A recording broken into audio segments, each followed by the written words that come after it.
This is Anupama. आज मैं आप लोगों के लिए क्लास 9th की वीडियो लेके आई हूँ। क्लास 9th का स्ट्रक्चर ऑफ एटम चैप्टर हमने स्टार्ट कर दिया था। इसकी पहली वीडियो आ चुकी है, नहीं देखी है तो जाके देखिए। पहली वीडियो में हम लोगों ने Thomson's model of an atom के बारे में बात किया था। हम लोगों ने एटम के बारे में जाना था, उसके सब एटॉमिक पार्टिकल्स के बारे में जाना था। हमने इलेक्ट्रॉन्स और प्रोटॉन्स के बीच में डिफरेंस किया है, उनके मास का क्या डिफरेंस, उसमें चार्ज में क्या डिफरेंस है, काफ़ी सारी चीज़ों के बारे में बात करी थी। आज हम लोग बात करने वाले हैं Rutherford's model of an atom का, और ये काफ़ी इंपॉर्टेंट है, यहाँ से क्वेश्चन डेफिनेटली बनता है। ये कहानी कहीं ना कहीं पुरानी वाली कहानी से जुड़ी हुई है, यानी कि इसके प्रीवियस वीडियो से जुड़ी हुई है, क्योंकि वहाँ पर हमने थॉमसन्स मॉडल पढ़ा था, जिसमें कि मैंने आपको बताया था कि थॉमसन का मॉडल था तो काफ़ी सक्सेसफुल, लेकिन फिर भी वो मॉडल फेल हो गया।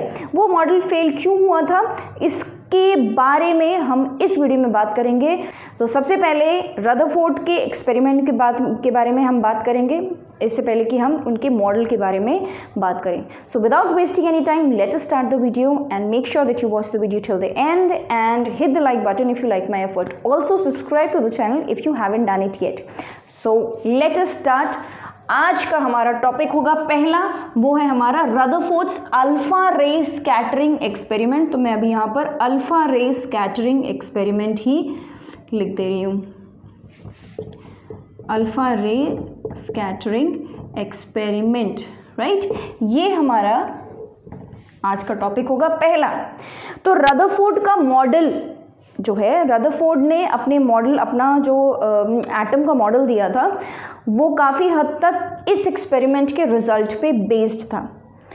ये जो उन्होंने एक्सपेरिमेंट किया था, ये बड़ा ही रैंडम से एक्सपेरिमेंट कर दिया उन्होंने, है ना। मतलब वो उन्होंने इंटेंशनली नहीं किया था, बट ऐसा कहते हैं कि उन्होंने कुछ ऐसा होते हुए देखा। जब उन्होंने देखा तो उन्होंने ये सोचा कि अरे ऐसा तो हो ही नहीं सकता, ये तो कुछ और अजीब सा ही रिजल्ट है, रिजल्ट तो कुछ और होना चाहिए। लेकिन रिजल्ट एकदम शॉकिंग था। जब उन्होंने देखा कि ये कैसे हो रहा है, तो उन्होंने उसको प्रॉपरली दोबारा एक एक्सपेरिमेंट के फॉर्म में किया। जब उन्होंने एक्सपेरिमेंट के फॉर्म में पूरा प्रॉपर सेटअप बना के किया, तो उन्होंने देखा कि फिर वही रिजल्ट आ रहा है, जो कि बहुत ही शॉकिंग था। उसके बाद फिर उन्होंने अपने स्ट्रक्चर ऑफ एटम के ऊपर काम करना शुरू किया। ये जो रिजल्ट आया था, ये रिजल्ट शॉकिंग था। क्यों? क्योंकि एक्सपेक्ट हम कर रहे थे कुछ और। हम एक्सपेक्ट कर रहे थे थॉमसन्स के मॉडल को ध्यान में रखकर। इस एक्सपेरिमेंट का जो रिजल्ट है, वो हम सोच रहे थे कि थॉमसन का मॉडल अगर ऐसा है ना, थॉमसन ने जो एटम का मॉडल दिया हुआ है, अगर वो एटम का मॉडल ऐसा है तो रिजल्ट ये आना चाहिए, बट रिजल्ट कुछ और आया। और थॉमसन उस रिजल्ट को एक्सप्लेन नहीं कर पाए अपने मॉडल से, and this is the reason why Thomson का मॉडल फेल हो गया। क्वेश्चन ये है कि ऐसा कौन सा अजूबा एक्सपेरिमेंट रदरफोर्ड ने कर दिया, या ऐसा कौन सा रिजल्ट वो एक्सपेक्ट कर रहे थे जो कि नहीं आ पाया। तो ध्यान से सुनिएगा और ध्यान से समझिएगा इस पार्ट को। तो सबसे पहले तो हम बात करते हैं अल्फा रे स्कैटरिंग एक्सपेरिमेंट में। मैं यहाँ पे ड्रॉ कर रही हूँ पूरा सेटअप। हो सकता है कि आपको ये डायग्राम किसी एनसीईआरटी के बुक में या किसी रेफरेंस में ना मिले, बट अगर आप इस डायग्राम को अपनी आंसर में ड्रॉ करेंगे तो डेफिनेटली एक अलग ही इम्पैक्ट पड़ेगा।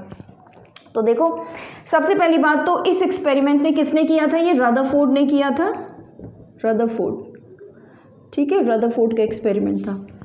अब रदरफोर्ड के एक्सपेरिमेंट में था क्या, रदरफोर्ड ने लिया था एक गोल्ड फॉइल। सबसे इंपॉर्टेंट पार्ट क्या लिया उन्होंने, एक गोल्ड फॉइल। अभी हम बताएंगे कि गोल्ड फॉइल क्यों लिया एंड ऑल, ठीक है, वो सब बताएंगे।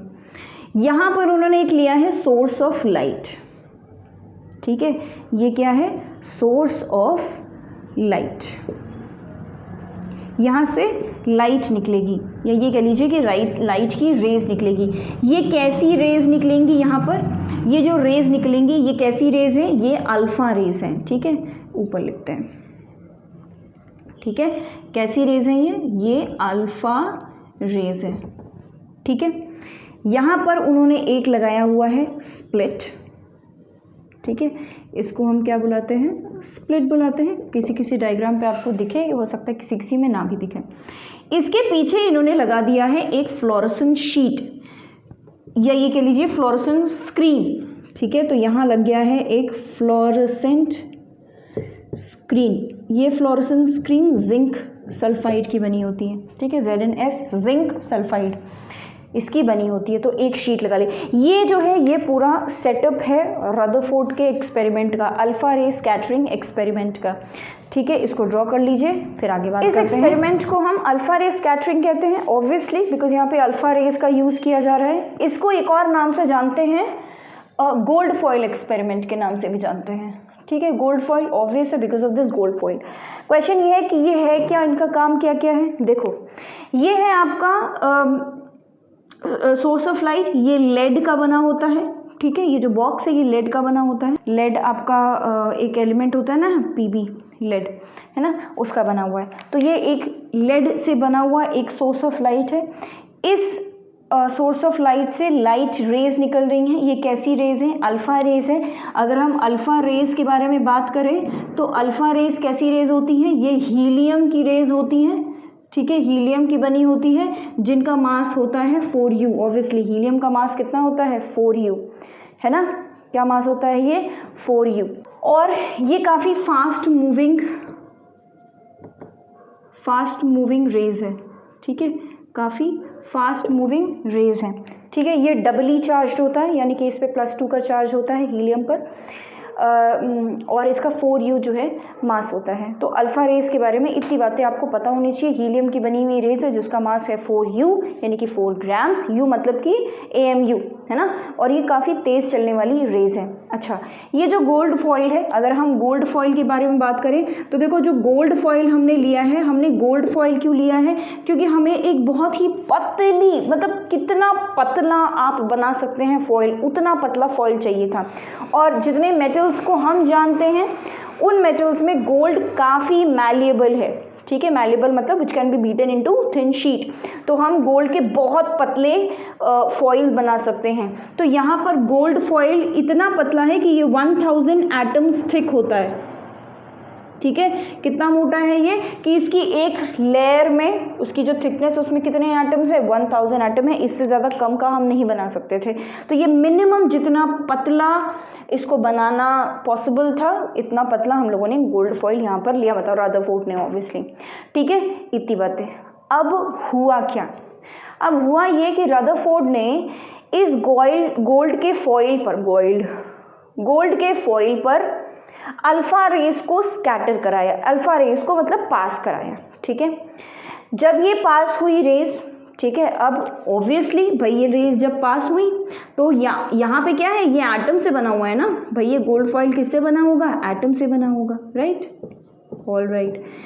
तो अब जब ये रेस पास हो रही है, इन स्प्लिट का काम क्या है, स्प्लिट का काम ये है कि कोई रेस जो है वो इधर उधर ना जाए, ठीक है, कोई रेज इधर उधर ना जाए, एकदम स्ट्रेट। ये जो स्लिट लगा हुआ है इसका काम क्या है, ये एक पतली बीम ऑफ लाइट को पास कराएगा थ्रू द गोल्ड फॉइल। अब ये जो फ्लोरोसेंट शीट हमने लगाई है, इस फ्लोरोसेंट शीट का काम क्या है, इस फ्लोरोसेंट शीट का काम ये है कि जब भी जहाँ भी इस पर ये रेज पड़ेंगी, लाइट की रेज जहाँ पड़ती है ये वहाँ ग्लो करने लगता है। तो जितना पोर्शन इस शीट का या इस स्क्रीन का ग्लो करेगा, उस पोर्शन को हम समझ जाएंगे कि वहाँ पर लाइट की रेज पहुँची है, ठीक है। तो एक्सपेरिमेंट का मोटिव आपको समझ में आ गया। रदरफोर्ड ने पूरा सेटअप तैयार किया था so that he could pass alpha rays को पास कराना था उसको गोल्ड फॉइल के थ्रू। गोल्ड फॉइल हमने इसलिए लिया है, the foil is made up of gold because gold is very very malleable, it can be drawn into very thin sheet. उसने 1000 एटम थिक इतनी मोटाई का गोल्ड फॉइल तैयार कर लिया और उस पर लाइट को पास करा रहा है। कौन सी लाइट है ये, अल्फा रेज है। अल्फा रेज हीलियम की बनी होती हैं और ये फास्ट मूविंग रेज होती हैं। अब हुआ क्या उसके बारे में बात करते हैं बाद में। पहले हम ये सोचते हैं कि हमने सोचा क्या कि कैसा रिजल्ट आना चाहिए। भाई कुछ ना कुछ आप कोई प्रैक्टिकल करने जा रहे हो, कोई एक्सपेरिमेंट करने जा रहे हो, तो आपको पता तो होगा कि हाँ इसका ये रिजल्ट आना चाहिए, ठीक है। तो रिजल्ट आना क्या चाहिए, बड़ी ही सिंपल शब्दों में आपको बताऊंगी। देखो अगर हम इसको जूम करके यहाँ देखें तो ये रहे एटम, मान लीजिए गोल्ड फॉइल में ये वाले एटम लगे हुए हैं, मान लीजिए ये एटम्स लगे हुए हैं, लेट्स से। नाउ अब होगा क्या, थॉमसन के मॉडल के अकॉर्डिंग, थॉमसन ने क्या बोला था, atom is a positively charged sphere in which electrons are embedded. उस हिसाब से अगर हम देखें तो ये जो एटम है ये पूरा भरा पड़ा हुआ है, किससे, पॉजिटिव चार्ज से, भरा हुआ है, पूरा जो एटम है वो किससे भरा हुआ है, पॉजिटिव चार्जेस से भरा हुआ है। अच्छा, यानी कि यहाँ पर पूरा पॉजिटिव चार्ज का मतलब क्या है, प्रोटॉन्स, और प्रोटॉन्स के पास मास होता है, यानी कि ये पूरा जो एटम है वो मास से भरा पड़ा हुआ है, कोई जगह खाली नहीं है।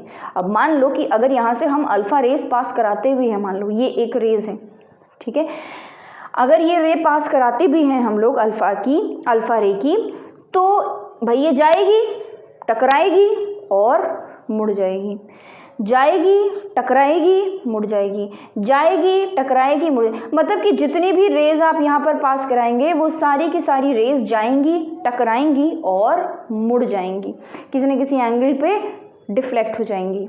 यही होना चाहिए, अरे बोलो हाँ, है कि नहीं। ये जो एटम है ये कैसे है, पूरी कंप्लीटली फिल्ड है, जगह कहीं पर खाली नहीं है, ठीक है, कहीं पर भी कोई भी जगह खाली नहीं है। तो अगर जगह खाली नहीं है इसका मतलब कि लाइट आए, टकराएं और मुड़ जाए। तो इसका मतलब क्या हुआ कि जब ये लाइट आई, अब इसी चीज़ को हम यहाँ अज्यूम करते हैं, अगर ये अल्फा रेज गोल्ड फॉइल से पास होती हैं तो ये एटम पे जाएंगी, टकराएंगी और हो सकता है कि किसी एंगल पे मुड़ गई, टकराई, किसी एंगल पे मुड़ गई, टकराई, मुड़ गई, ठीक है। एक ले नहीं, काफ़ी सारी बीम ऑफ लाइट है, बीम ऑफ लाइट मतलब कि कलेक्शन ऑफ रेज, बहुत सारी रेज इसमें ऐसे इस तरीके से पास होंगी और किसी न किसी एंगल पे इस तरीके से मुड़ जाएंगी। यानी कि ये वाला जो पोर्शन है, ये वाला और ये वाला पोर्शन गोल्ड फॉइल के अराउंड जो ये वाला पोर्शन है, ये और ये वाला पोर्शन फ्लोरोसेंट स्क्रीन का आपको ग्लो करता हुआ दिखेगा, क्योंकि यहाँ पर लाइट पहुँच रही है। ये वाला पोर्शन कैसा दिखना चाहिए, ये कैसा दिखेगा, डार्क दिखेगा, और ये कैसा दिखेगा, ये ग्लो करता हुआ हमें दिखेगा, ठीक है। तो रदरफोर्ड ने सोचा कि ऐसा होना चाहिए, बिल्कुल होना चाहिए, थॉमसन का मॉडल के अकॉर्डिंग अगर हम देखें तो ऐसा होना चाहिए।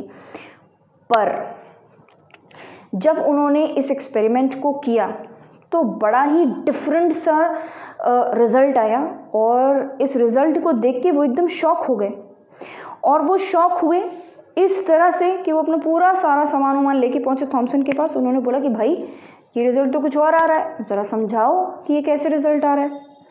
उन्होंने ये पूरा ऐसे देखा, तुम्हारे मॉडल के हिसाब से तो ऐसा ऐसा होना चाहिए, ऐसा ऐसा होना चाहिए। उन्होंने बोला हाँ भाई होना तो चाहिए।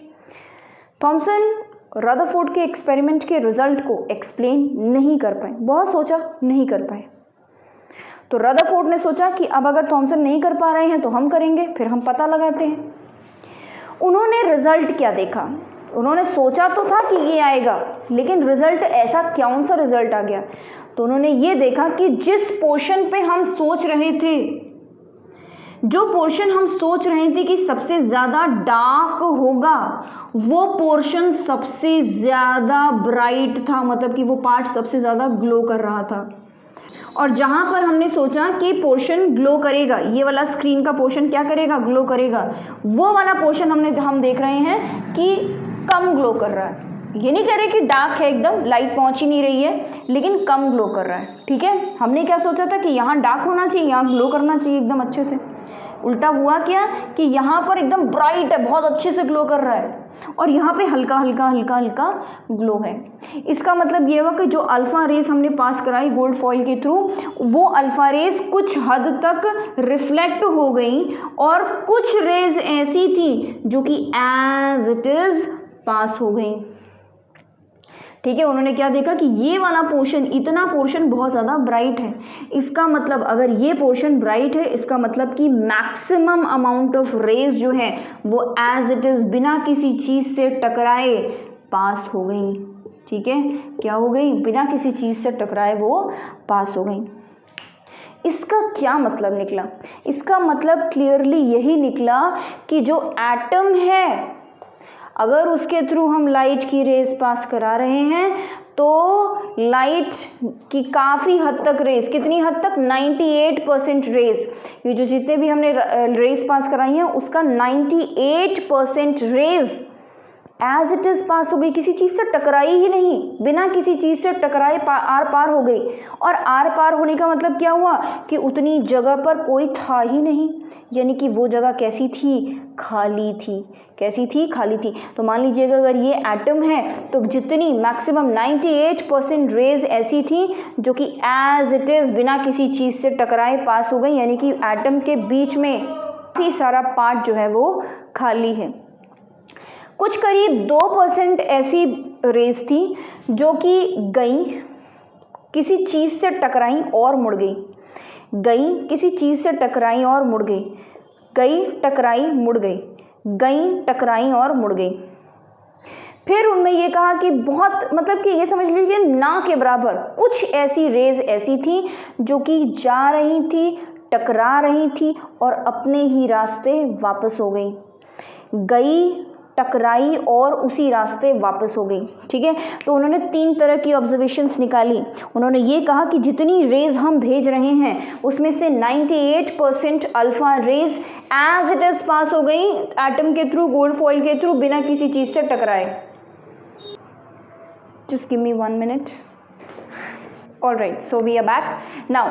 तो हमने रदरफोर्ड ने यहाँ पर ये ऑब्जर्व किया कि जितना लाइट की रेज अल्फ़ा रे जो हमने पास कराई थी गोल्ड फॉइल के थ्रू, उसमें से 98% रेज ऐसी थी जो कि एज इट इज़ पास हो गई और कुछ 2% के आसपास रेज ऐसी थी जो कि किसी चीज़ से वहाँ जाके टकरा रही हैं और किसी एंगल पे रिफ्लेक्ट हो जा रही हैं। कुछ रेज ऐसी भी थी, ठीक है, कुछ गिन चुन के रेज ऐसी थी जो कि किसी चीज़ से टकरा रही थी और एज इट इज़ वापस आ जा रही थी, जाके टकरा के वापस आ जा रही थी। अब यहाँ से कंक्लूजन क्या निकला? यहाँ से एक बड़ा सीधा सा कंक्लूजन ये निकल गया कि एटम में क्योंकि 98% रेज एज इट इज़ पास हो गई, इसका मतलब कि एटम का 98% स्पेस खाली है। ठीक है, 98% स्पेस जो है वो कैसा है? खाली है। इसका एक कंक्लूजन तो क्लियर ये निकल गया। अब क्योंकि कुछ रेज वहाँ जाके टकरा रही थी और मुड़ जा रही थी, किसी एंगल पे डिफ्लेक्ट हो जा रही थी, इसका मतलब ये हुआ कि उस एटम के बीच में कोई ना कोई ऐसी कुछ मास है जिससे वो जा के टकरा रहा है ना। एटम के बीच में कहीं ना कहीं कोई छोटा सा मास है जो कि काफ़ी हैवी है और रेज उसके पास जाके उससे टकरा के बाउंस बैक हो जा रही हैं। सॉरी। अब ये जो मास है, ये जो सॉलिड मास है, ये काफ़ी हैवी है और दूसरी चीज़ कि काफ़ी छोटी जगह पर है। ऑब्वियसली 98% स्पेस तो खाली है, इसका मतलब 2% वाली जगह पर ही ये छोटा सा मास है वहाँ पर। ठीक है, अब ये मास काफ़ी हैवी है, ये हमें कैसे पता चला? ये इसलिए पता चला क्योंकि जो हमने अल्फ़ा रेज यूज़ की थी उसमें मैंने आपको एक पॉइंट इंपॉर्टेंट लिखाया है कि ये फास्ट मूविंग रेज है। अब आप खुद इमेजिन करिए कि अगर मान लो कि ये वो मास है, सॉलिड मास है एटम के बीच में जो प्रेजेंट है और इसके आसपास का सारा स्पेस कैसा है? खाली है। कुछ ऐसा ही स्ट्रक्चर हुआ एटम का रदरफोर्ड के हिसाब से जितना अभी तक हम लोगों ने समझा। तो ये कुछ सेंटर में एक सॉलिड मास है। अब लाइट की रेज, अल्फा रेज यहाँ से आ रही जो कि काफ़ी स्पीड में आ रही है, फास्ट मूविंग रेज है ना, काफ़ी स्पीड में ये रेज आ रही हैं। अब मुझे ये बताइए, अगर ये कोई ऐसे ही हल्की फुल्की चीज़ होती तो ये रे आती और इसको हटा के आगे आर पार हो जाती, लेकिन इतनी फास्ट मूविंग रेज होने के बावजूद वो जब इस सॉलिड मास से टकरा रही हैं तो मतलब इसको हटा नहीं पा रही हैं, खुद हट जा रही हैं, मतलब आके टकरा के किसी एंगल पे मुड़ गई, यानी कि कोई हल्का फुल्का मास नहीं, काफ़ी हैवी मास है।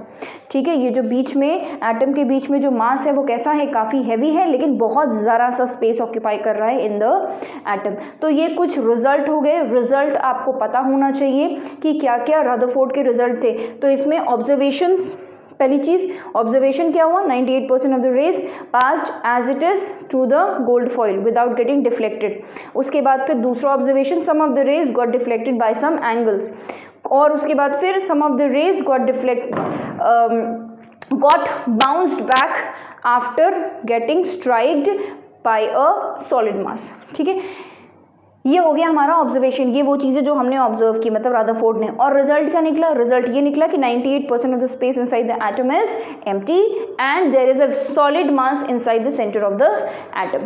ठीक है, तो ये हो गया हमारा रिजल्ट और observation of Rutherford's experiment. I hope experiment आपको क्लियर हो गया होगा। एक बार इसको लिख लो अच्छे से, सारी चीज़ें लिख लें। Alright, so we are back now. तो हमने रदरफोर्ड ने यहाँ पर ये ऑब्जर्व किया कि जितना लाइट की रेज, अल्फ़ा रे जो हमने पास कराई थी गोल्ड फॉइल के थ्रू, उसमें से 98% रेज ऐसी थी जो कि एज इट इज़ पास हो गई, और कुछ 2% के आसपास रेज ऐसी थी जो कि किसी चीज़ से वहाँ जाके टकरा रही हैं और किसी एंगल पे रिफ्लेक्ट हो जा रही हैं। कुछ रेज ऐसी भी थी, ठीक है, कुछ गिन चुन के रेज ऐसी थी जो कि किसी चीज़ से टकरा रही थी और एज इट इज़ वापस आ जा रही थी, जाके टकरा के वापस आ जा रही थी। अब यहाँ से कंक्लूजन क्या निकला? यहाँ से एक बड़ा सीधा सा कंक्लूजन ये निकल गया कि एटम में क्योंकि 98% रेज एज इट इज़ पास हो गई, इसका मतलब कि एटम का 98% स्पेस खाली है, ठीक है, 98% स्पेस जो है वो कैसा है, खाली है। इसका एक कंक्लूजन तो क्लियर ये निकल गया। अब क्योंकि कुछ रेज वहाँ जाके टकरा रही थी और मुड़ जा रही थी, किसी एंगल पे डिफ्लेक्ट हो जा रही थी, इसका मतलब ये हुआ कि उस एटम के बीच में कोई ना कोई ऐसी कुछ मास है जिससे वो जा के टकरा रहा है ना। एटम के बीच में कहीं ना कहीं कोई छोटा सा मास है जो कि काफ़ी हैवी है और रेज उसके पास जाके उससे टकरा के बाउंस बैक हो जा रही हैं। सॉरी। अब ये जो मास है, ये जो सॉलिड मास है, ये काफ़ी हैवी है और दूसरी चीज़ कि काफ़ी छोटी जगह पर है। ऑब्वियसली 98% स्पेस तो खाली है, इसका मतलब 2% वाली जगह पर ही ये छोटा सा मास है वहाँ पर, ठीक है। अब ये मास काफ़ी हैवी है, ये हमें कैसे पता चला? ये इसलिए पता चला क्योंकि जो हमने अल्फ़ा रेज यूज़ की थी उसमें मैंने आपको एक पॉइंट इंपॉर्टेंट लिखाया है कि ये फास्ट मूविंग रेज है। अब आप खुद इमेजिन करिए कि अगर मान लो कि ये वो मास है, सॉलिड मास है एटम के बीच में जो प्रेजेंट है और इसके आसपास का सारा स्पेस कैसा है, खाली है। कुछ ऐसा ही स्ट्रक्चर हुआ एटम का रदरफोर्ड के हिसाब से जितना अभी तक हम लोगों ने समझा। तो ये कुछ सेंटर में एक सॉलिड मास है। अब लाइट की रेज, अल्फा रेज यहाँ से आ रही जो कि काफ़ी स्पीड में आ रही है, फास्ट मूविंग रेज है ना, काफ़ी स्पीड में ये रेज आ रही हैं। अब मुझे ये बताइए, अगर ये कोई ऐसे ही हल्की फुल्की चीज़ होती तो ये रे आती और इसको हटा के आगे आर पार हो जाती, लेकिन इतनी फास्ट मूविंग रेज होने के बावजूद वो जब इस सॉलिड मास से टकरा रही हैं तो मतलब इसको हटा नहीं पा रही हैं, खुद हट जा रही हैं, मतलब आके टकरा के किसी एंगल पे मुड़ गई। यानी कि कोई हल्का फुल्का मास नहीं, काफ़ी हैवी मास है, ठीक है। ये जो बीच में एटम के बीच में जो मास है वो कैसा है, काफ़ी हैवी है, लेकिन बहुत ज़रा सा स्पेस ऑक्यूपाई कर रहा है इन द एटम। तो ये कुछ रिजल्ट हो गए। रिजल्ट आपको पता होना चाहिए कि क्या क्या रदरफोर्ड के रिजल्ट थे। तो इसमें ऑब्जर्वेशंस, पहली चीज ऑब्जर्वेशन क्या हुआ, 98% of the rays passed as it is through the gold foil without getting deflected.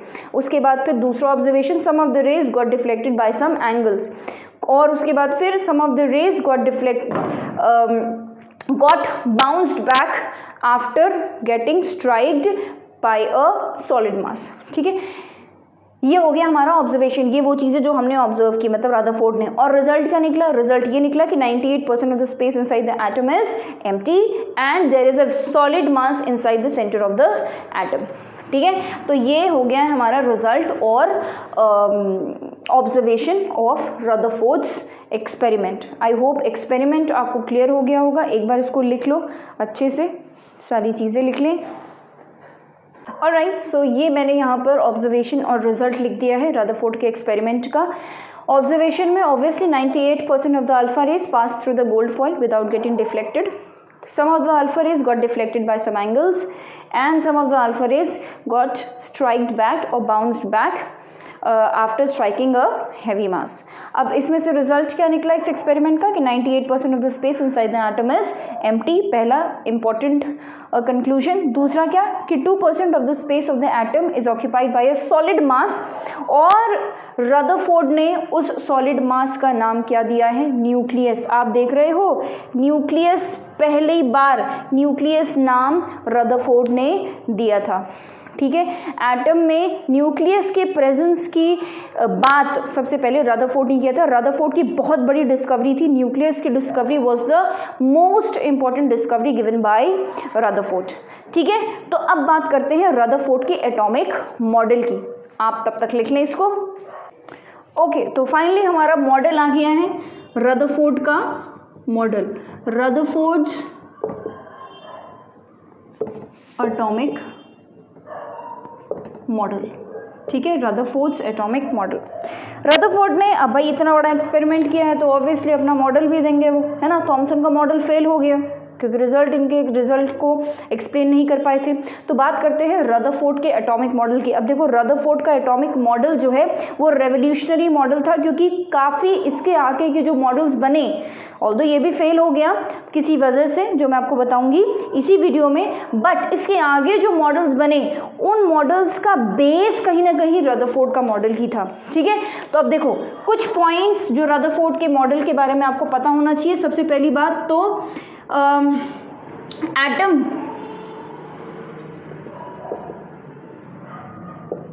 Is, पहली चीज तो 98% एम्प्टी,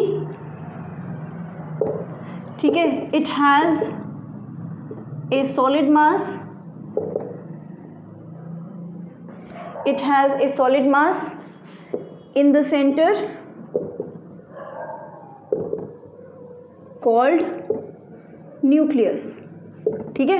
ये बात तो हमने एक्सपेरिमेंट के रिजल्ट में निकाली। दूसरी इंपॉर्टेंट बात उन्होंने ये बताई कि जो इलेक्ट्रॉन्स हैं, इलेक्ट्रॉन्स रिवॉल्व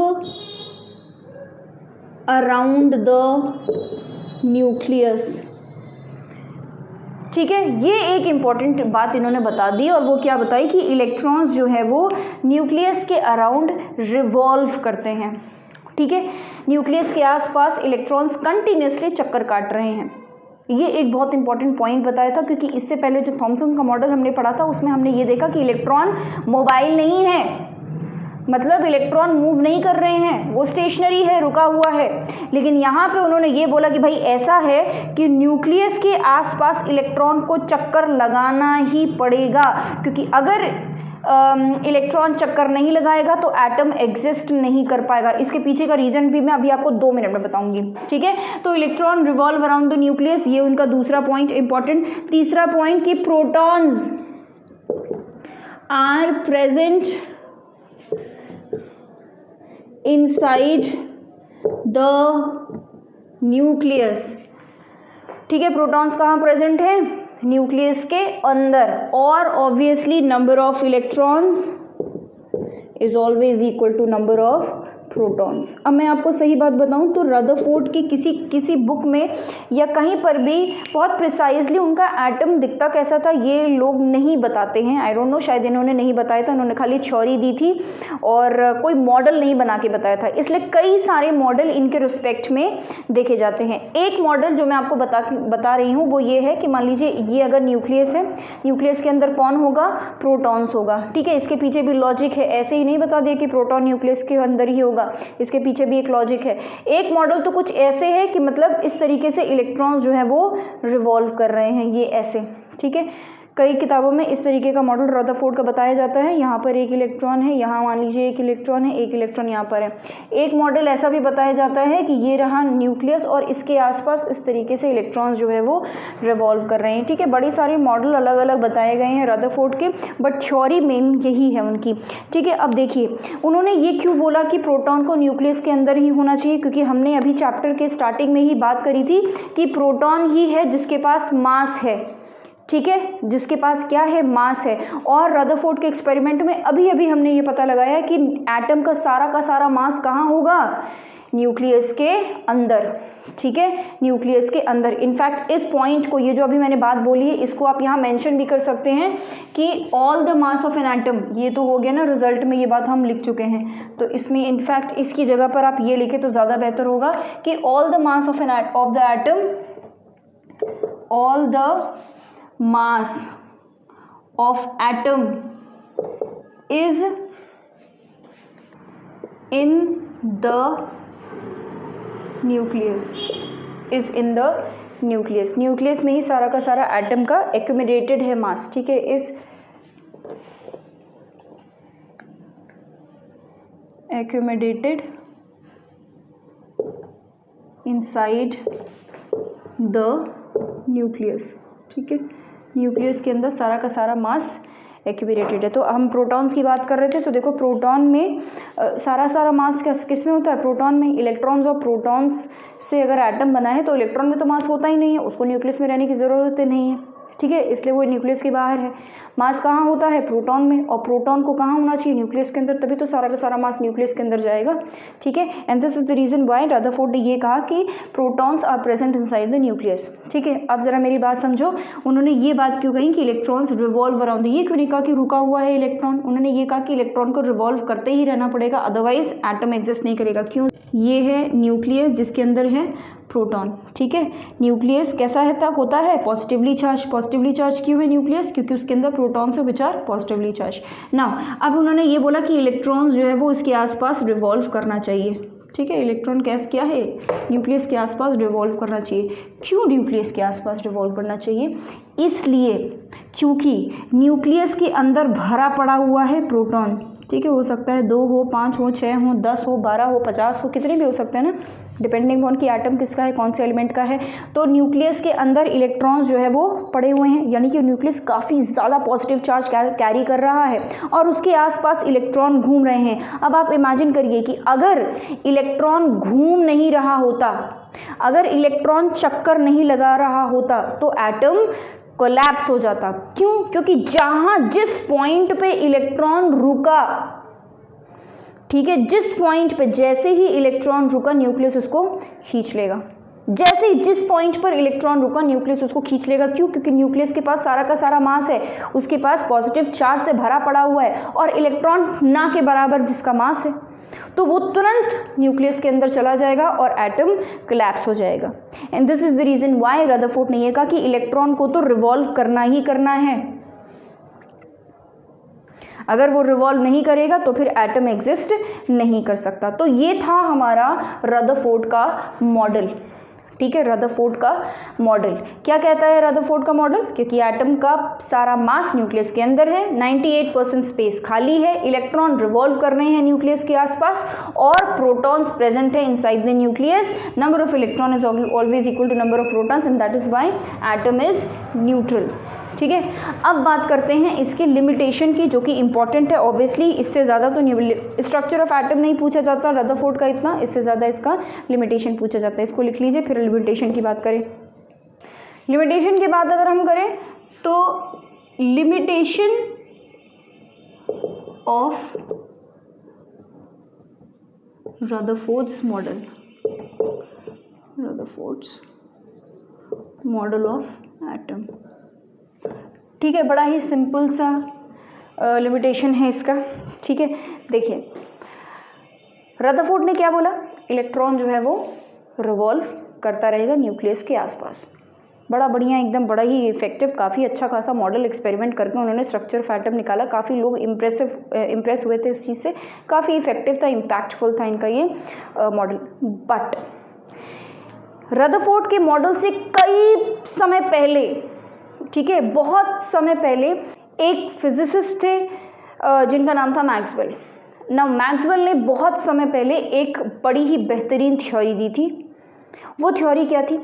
उन्होंने ये कहा था, ठीक है, according to Maxwell, according to Maxwell, ठीक है, अकॉर्डिंग टू मैक्सवेल उन्होंने ये कहा कि कोई भी चार्ज्ड पार्टिकल है, any charged particle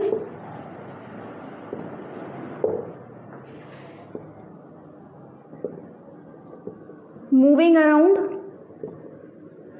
another charged particle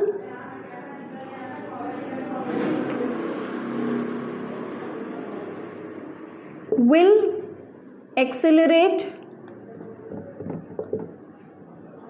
and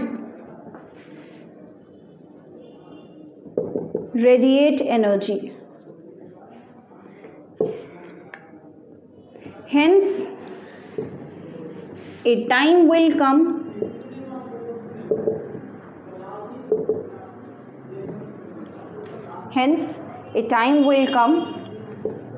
when electron will fall into the nucleus. Rutherford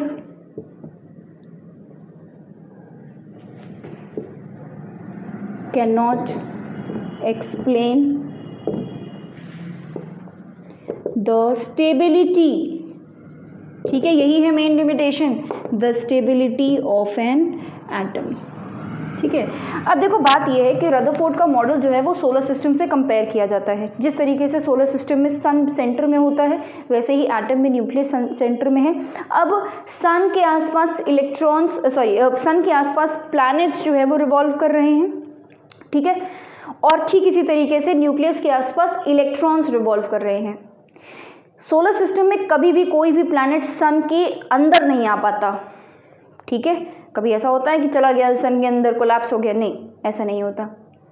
तो रदरफोर्ड ने अपने मॉडल को उसी सोलर सिस्टम के साथ कंपेयर करके बताया कि इसी तरीके से इलेक्ट्रॉन भी न्यूक्लियस के अंदर नहीं जाएगा और वो आसपास रिवॉल्व करता रहेगा। जिस तरीके से सोलर सिस्टम में सन ग्रेविटी की वजह से, ग्रेविटेशनल पुल की वजह से प्लैनेट्स को अपने आसपास रिवॉल्व कराती रहती है, ठीक उसी तरीके से न्यूक्लियस जो है इलेक्ट्रोस्टैटिक फोर्स की वजह से, इलेक्ट्रोस्टैटिक फोर्स क्या होता है, दो चार्जेस के बीच में फोर्स, एक पॉजिटिव है एक नेगेटिव है ना, इलेक्ट्रॉन नेगेटिव है और न्यूक्लियस कैसा है, पॉजिटिव है। तो नेगेटिव और पॉजिटिव के बीच में इलेक्ट्रोस्टैटिक फोर्स ऑफ अट्रैक्शन है, जिसकी वजह से न्यूक्लियस इलेक्ट्रॉन को अपनी तरफ अट्रैक्ट करता रहेगा और रिवॉल्व करता रहेगा। ये थ्योरी रदरफोर्ड ने दी थी अपने सिस्टम को, अपने मॉडल को सोलर सिस्टम से कंपेयर करते हुए। लेकिन फिर आगे मैक्सवेल, और मैक्सवेल ने ये कहा कि मैक्सवेल कहते हैं कि अकॉर्डिंग टू मैक्सवेल्स थ्योरी, कोई भी चार्ज पार्टिकल अगर किसी दूसरे चार्ज पार्टिकल के आसपास रिवॉल्व कर रहा है, जो कि हमारे एटम में हो रहा है, इलेक्ट्रॉन एक चार्ज पार्टिकल है, न्यूक्लियस भी एक चार्ज पार्टिकल है, इलेक्ट्रॉन न्यूक्लियस के आसपास रिवॉल्व कर रहा है। अगर ऐसा हो रहा है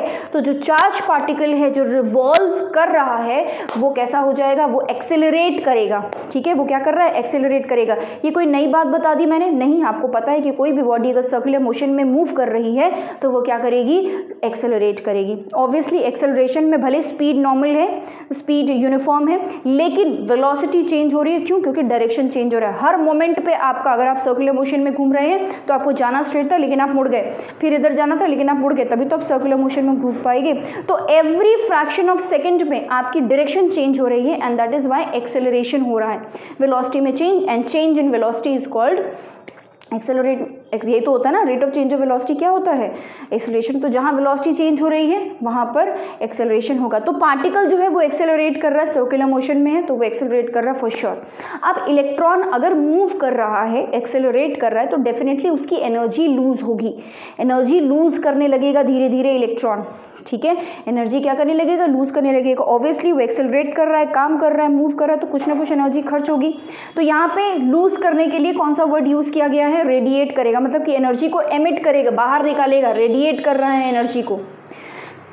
ठीक है, अब क्योंकि इलेक्ट्रॉन ने एनर्जी रेडिएट कर दी तो भाई धीरे धीरे करके उसकी एनर्जी क्या हो रही है, खत्म हो रही है। एक समय आएगा जैसे जब उसकी एनर्जी खत्म हो जाएगी, और जैसे ही उसकी एनर्जी खत्म हुई और वो रुका, जैसे ही उसकी एनर्जी खत्म हुई और वो रुका, न्यूक्लियस उसको अपनी तरफ खींच लेगा और इलेक्ट्रॉन न्यूक्लियस के अंदर चला जाएगा। बस यही एक थ्योरी थी। इसी थ्योरी, मैक्सवेल की इस थ्योरी को वो अपने मॉडल के साथ एक्सप्लेन नहीं कर पाए एंड दैट इज व्हाई उनका मॉडल जो है वो फेल हो गया।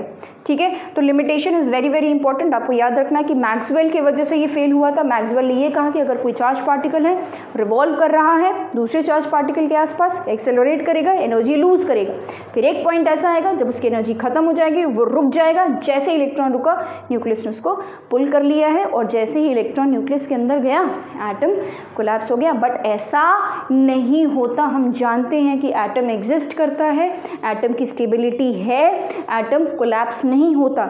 And this is why Rutherford atom की स्टेबिलिटी को एक्सप्लेन नहीं कर पाए और उनका मॉडल फेल हो गया। अब मॉडल फेल हो गया है, इसका मतलब कि कोई नया मॉडल आएगा। वो नया मॉडल कौन सा था, बोर का मॉडल। ठीक है, नील्स बोर का मॉडल काफ़ी फेमस है, आपने ये नाम काफ़ी सुना भी होगा। नेक्स्ट वीडियो में हम लोग नील्स बोर की एटॉमिक मॉडल के बारे में बात करेंगे। So thank you for watching this video. I hope ये वीडियो आपको बहुत इंटरेस्टिंग लगी होगी और काफ़ी नई चीज़ें नए तरीके से समझ में आई होंगी। ऑब्वियसली ये चीज़ें आप लोगों ने हो सकता है पढ़ी हो, आपको आता हो, लेकिन इस तरीके से हो सकता है पहली बार पढ़ा हो। एंड अगर ऐसा है तो do mention this in the comments. So अगली वीडियो हमारी बोर्स मॉडल पे होगी, बोर्स एटॉमिक मॉडल के बारे में हम पढ़ेंगे। हम देखेंगे कि ये जो स्टेबिलिटी वाला घपला इन्होंने किया रदरफोर्ड ने, उसको किस तरीके से उन्होंने अपने मॉडल में एक्सप्लेन कर दिया और क्या क्या चीज़ें बताई थी। ठीक है, so don't forget to watch the video and hit the like button if you like my efforts. Subscribe to the channel. Thank you for watching this video. Thank you and bye bye.